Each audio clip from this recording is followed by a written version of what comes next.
25 вересня, п'ятниця, у ефірі інформаційна служба «Заман». Я Оріня Сітомєрова, вітаю вас. Свідки не з'явилися, засідання відклали. Чергове засідання окупаційного суду Армянська у справі проти лідера кримсько-татарського народу Мустафи Джемілєва тривало недовго. Допит свідків обвинувачення Князєва та Лищикова перенесено на 15 жовтня. Окупанти влаштували судилище над Мустафою Джемілєвим одразу за 3 статтями. Закидають незаконний перетин кордону, якого насправді не існує, між Херсонщиною та тимчасово окупованим Кримом, а також недбале і незаконне зберігання зброї та її придбання. Заседание прошло, скажем прямо, малорезультативно. Обвинение продолжило представлять доказательства, но в ходе сегодняшнего заседания ни одно доказательство так и не было представлено. Обвинение вызвало на суд в качестве свидетелей для допроса 2 сотрудников пограничной службы Российской Федерации, которые указаны в числе списка свидетелей обвинения. Это Князев и Лыщиков. Однако по невыясненным для суда обстоятельствам, несмотря на то, что они были извещены надлежащим образом, эти свидетели не явились.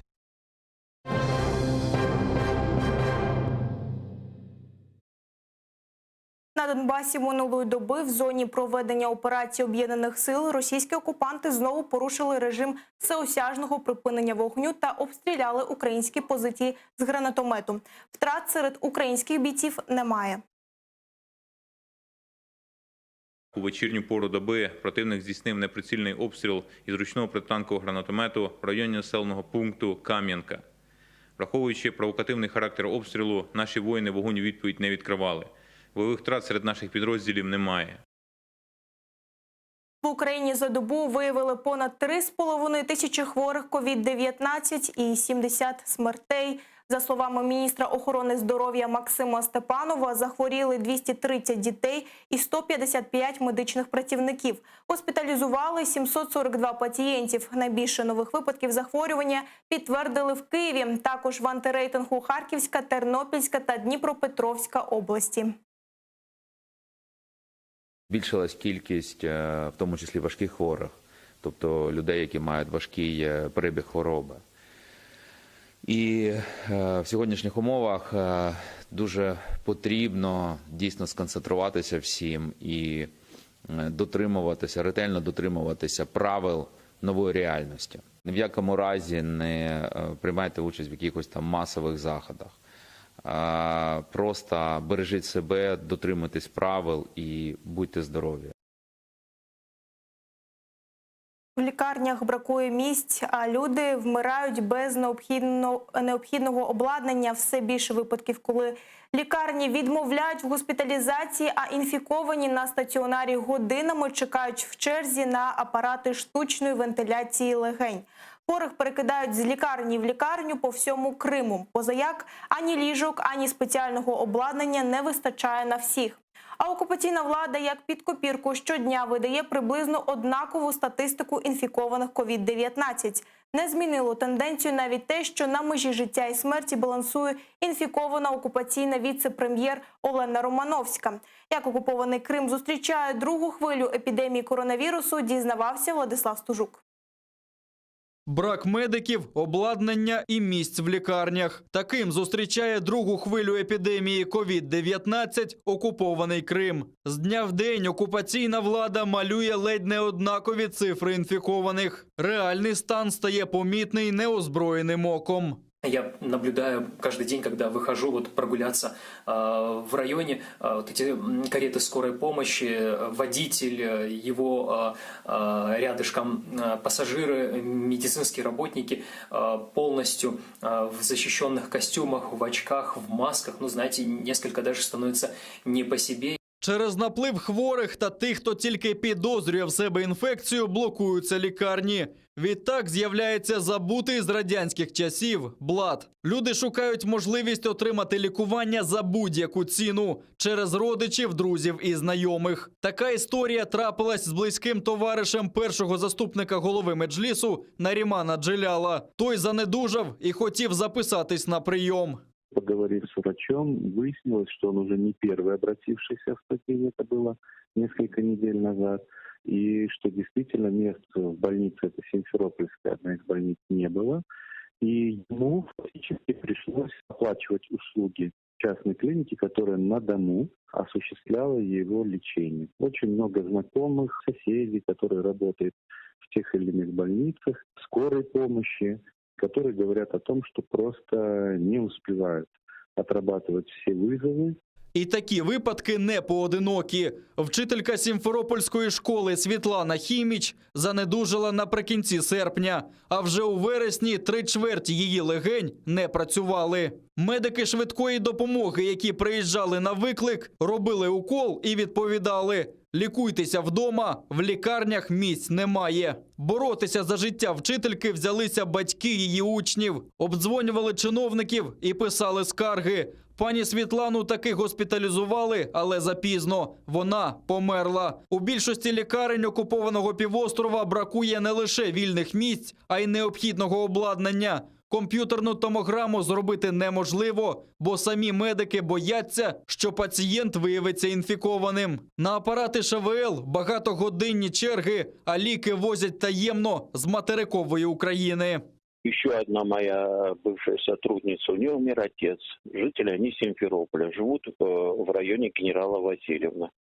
Его эвакуировали в Джанкой, когда он заболел.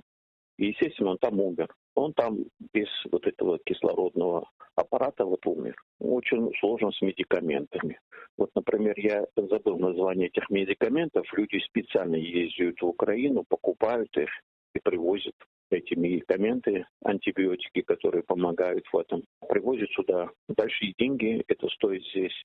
Дістається ковід і до окупаційних керманичів Криму. Днями до лікарні Сімферополя доставили окупаційного віце-прем'єра Олену Романовську. Женщину госпитализировали вместе с членами семьи в Симферопольскую клиническую больницу номер 7, выделив ей отдельную комфортабельную палату с отдельным санузлом, интернетом и телевизором.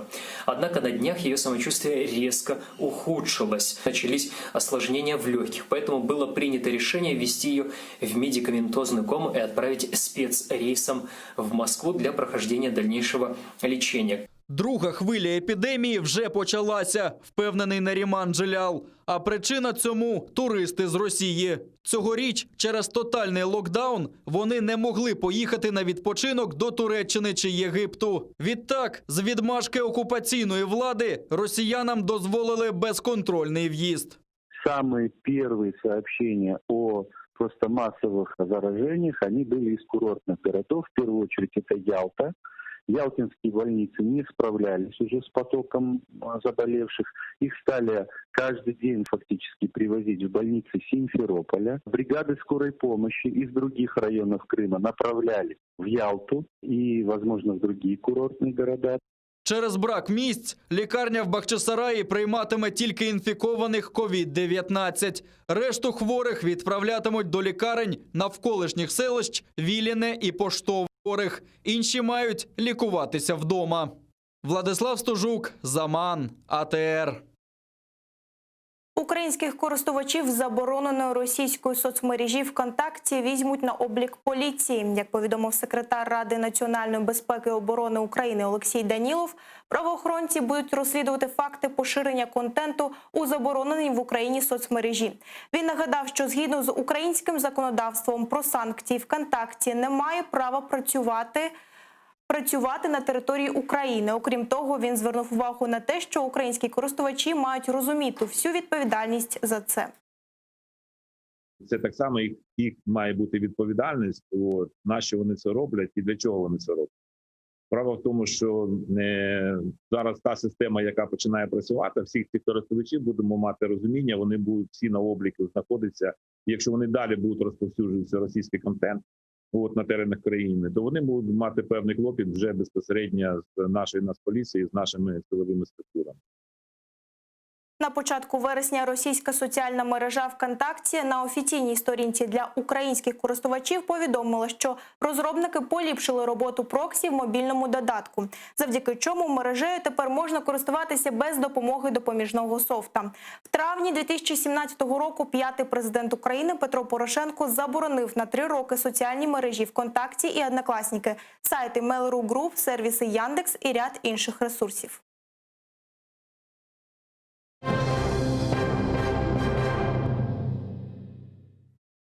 Меджліс кримськотатарського народу закликає приєднатись до робочої групи у підготовці стратегії популяризації кримськотатарської мови в рамках десятиліття мов корінних народів.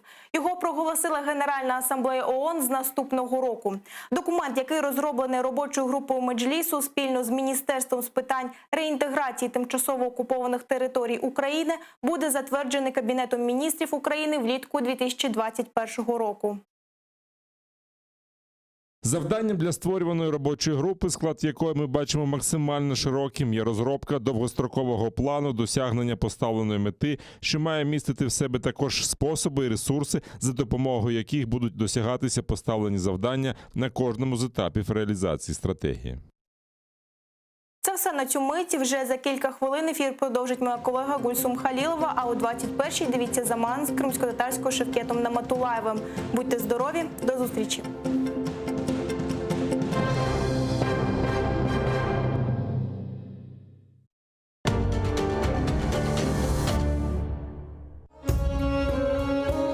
Как изменилось государство крымских татар за первые 10 лет правления Девлета-Герая I? Какие законы были приняты для развития экономики и культуры? И главное, что стало причиной нового конфликта между Девлетом и его вассалом Иваном IV? Московский князь Иван Грозный публично принял положение покаявшегося вассала.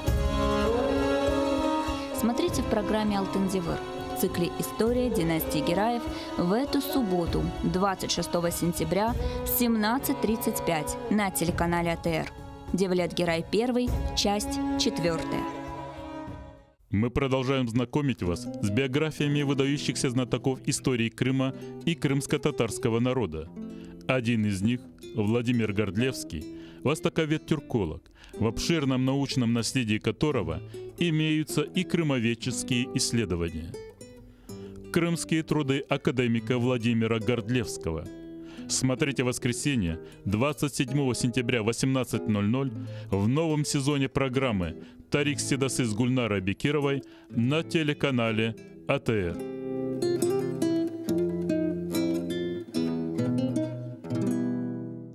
Durdum, polis adbayları. Kulaklarım tındı. Bir şey işitmeyin. Onda avuk bozum ogna. Birinin yarısı yok, birinin başı yok, birinin eli yok. Biri aklay, biri kuley. Saat 4'te gece gelip kapıyı vurup açtılar. İki soldat, bir tane de ofiser. Rusça bilmeyenler de anamı prakatlarını vurup kotarıp atmışlar. Kız kardeşlerim töşekte. Soldat kotarıp attı çıkarır. Ne murasını söylesem, sevdiğime dayanamam. Ağlam. Çocuk dedi, ne kusacık hıleva. Gezip verdi yaşar. Kapkarot ne? Başladılar çalışmaya. En ağır iş ver. Bugün kirka, yarın kerpiç, ağır iş verdi. 15-16 saat. Aç, öldürmeyi de vermeyler. Aç da olmayısın, tok da olmayısın. Bizim halka pek hayır. Karardan ziyade hayır. Bu tarihi vakıyaların şahatı Mambet Abdülvahap Karbabamızga genически keldik ve onun takdir yollarını bilmege tırışacağımız.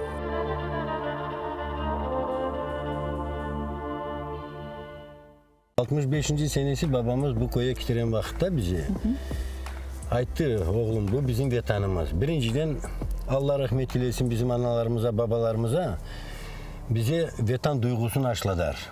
Mecbur olurduk даже Tatarca laf etmemeye, laf etmezdik. Bizi tanımasınlar beni Tatar olduğumu. Tatar olduğumu tanısaydılar ben böyle alamayacaktım. Benim oğlum yok idi, 2 tane kızçığım var idi. Kızlarıma aytırdım, hani kızçıklar